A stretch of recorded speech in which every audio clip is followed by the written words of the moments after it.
Bengkulu merupakan daerah pesisir yang langsung berbatasan dengan Samudra Hindia. Hamparan pantainya bukan hanya indah, tetapi juga menjadi rumah bagi salah satu satwa laut yang kini mulai langka, yaitu penyu. Penyu memiliki peran penting dalam ekosistem laut, namun keberadaannya semakin terancam akibat berbagai aktivitas. Di tengah kondisi tersebut, terdapat sebuah upaya pelestarian yang dilakukan oleh masyarakat, yaitu konservasi penyu alun utara, Desa Pecik Nyaring, Bengkulu Tengah. Tempat ini menjadi salah satu titik penting pelestarian penyu yang dikelola langsung oleh masyarakat setempat. Konservasi penyu ini dikelola oleh Bapak Joy Karnedi yang sejak dulu telah akrab dengan kehidupan penyu di pesisir. Penangkaran ini didirikan pada tahun 2015 berangkat dari kepedulian terhadap pelestarian penyu di wilayah pesisir Pecik Nyaring. Di konservasi penyu ini terdapat beberapa jenis penyu yang dapat ditemukan seperti penyu belimbing yang memiliki ciri khas tempurung lunak dengan bentuk memanjang. Ada penyu hijau yang dikenal sebagai warna tubuhnya yang cenderung kehijauan, serta penyu sisik yang memiliki pola tempurung yang indah dan berlapis seperti sisik. Perawatan penyu di sini dilakukan dengan cara yang sederhana namun konsisten. Air kolam diganti 1 kali setiap 2 hari untuk menjaga kebersihan dan kualitas habitat. Sementara itu, pemberian pakan dilakukan 1 kali dalam 2 hari menyesuaikan kebutuhan penyu selama masa perawatan.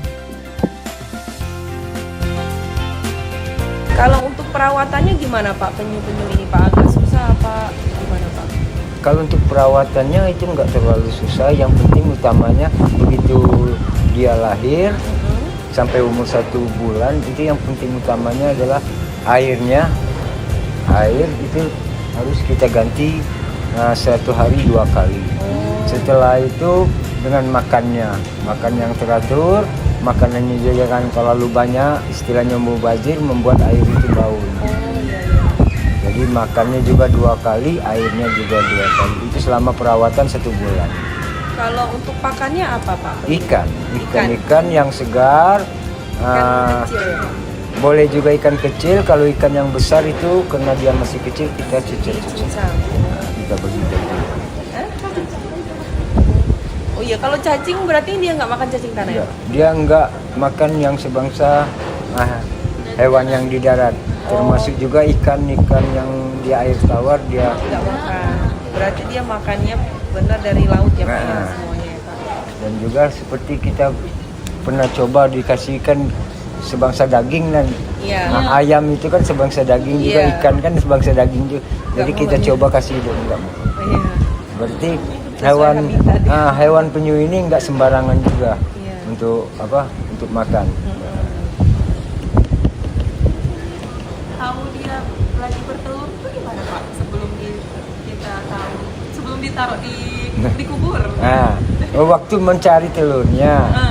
Nah, kita kalau mencari telurnya itu memang di malam hari sekitar dari jam 2 sampai jam 4 subuh.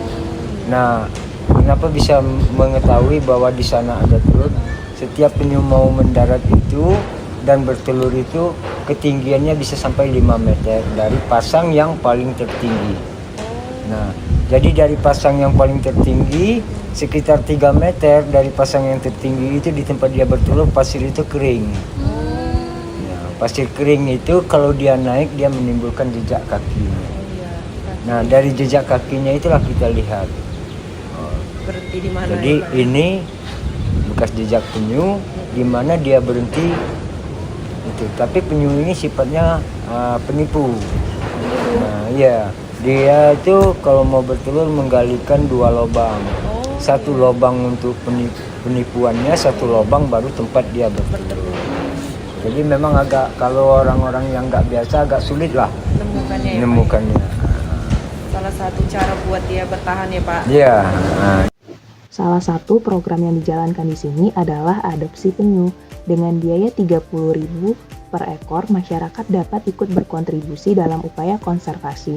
Dana dari adopsi ini kemudian dikumpulkan dan digunakan untuk membeli telur penyu yang ditemukan oleh masyarakat. Jadi, Ketika warga menemukan telur di pantai, mereka akan menyerahkan ke penangkaran dan mendapatkan kompensasi dari dana tersebut. Cara ini membuat masyarakat ikut berperan aktif dalam melindungi penyu. Telur-telur yang ditemukan biasanya langsung dieramkan agar peluang menetasnya tetap tinggi. Lama penetasan bergantung pada suhu lingkungan.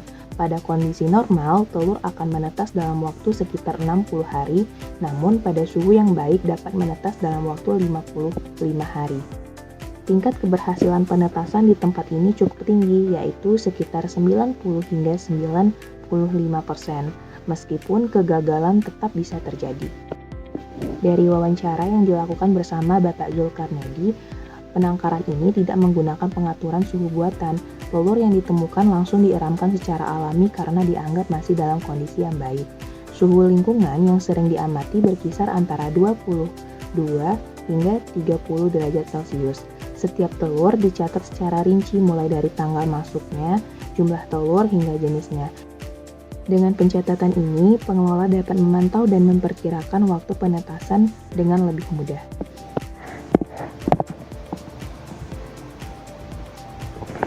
Setelah menetas, tukik dirawat selama kurang lebih 7 hari sebelum dilepaskan kembali ke laut. Tidak semua pantai menjadi lokasi pendaratan penyu, sehingga keberadaan penangkaran ini sangat membantu meningkatkan peluang hidup tukik sebelum kembali ke habitat alaminya. Dari langkah sederhana dan kerjasama, harapan untuk kelestarian penyu terus dijaga. Konservasi penyu alun utara menjadi bukti bahwa kepedulian masyarakat dapat memberikan dampak nyata bagi keberlangsungan ekosistem laut di masa depan.